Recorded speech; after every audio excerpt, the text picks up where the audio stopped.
And Bill Lee, chief economist at the Milken Institute and former managing director at Citigroup, and he joins us now from Los Angeles.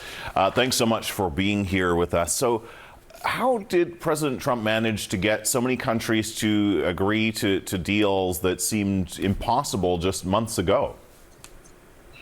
I think President Trump has taken on the kind of strategic bargaining that President Kennedy did during the Cuban Missile Crisis. A lot of brinksmanship, credible threats, but also a respectful kind of treatment of people where you say to countries, you either partner with us, come in, invest in the United States, and you'll have lower taxes, fewer regulations, and smaller government.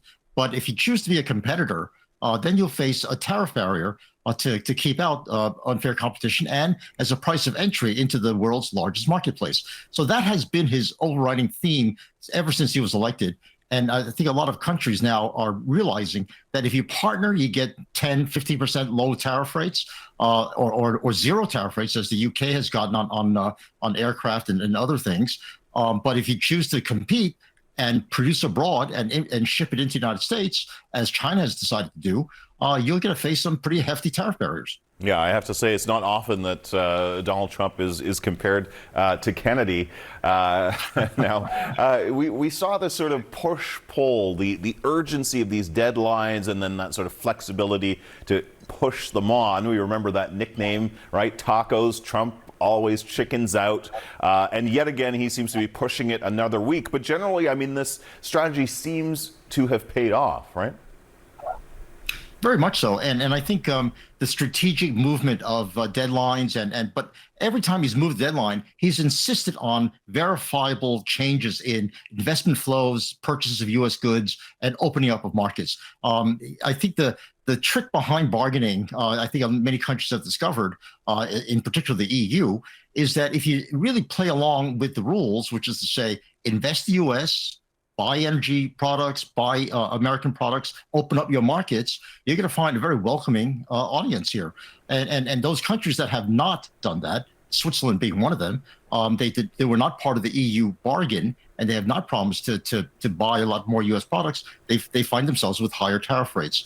And I think this is the way that I think you should analyze tariffs, less so the textbook examples of, tariffs are the invention of the devil, they distort resources and make the world worse off. Instead, he's using tariffs as an incentive for countries to invest in the U.S. There's a theorem of economics that says if you don't have a lot of movements of goods across borders, but if you can create a lot of factor flows like capital and labor, that can substitute, and all the benefits from trade can be gotten by moving capital and labor. And I think that's what Donald Trump is doing. Right. All right. So you're very bullish on this and talking about all the benefits, especially for the U.S. But there are sort of two parts to this question. One, the big question everyone is asking here in the U.S., are we actually going to be paying more for goods because of the tariffs, or are the foreign companies eating the costs like Trump promised? And then the other part of this, the effect on the global economy. Already we saw global markets struggling right now, and certainly many fears about the implications and a possible economic slowdown. That's a great question. I think the question of who is paying for the tariff is yet to be answered.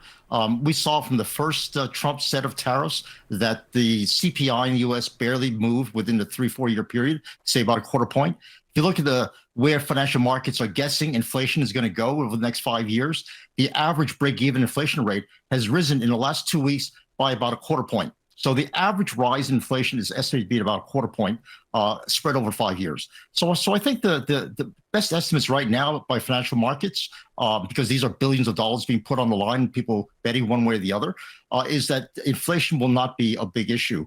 Now, in terms of who's paying, because the U.S. is a large country, we are the largest market for many of our imported products. And if we decide to buy less of it, the prices are going to go down.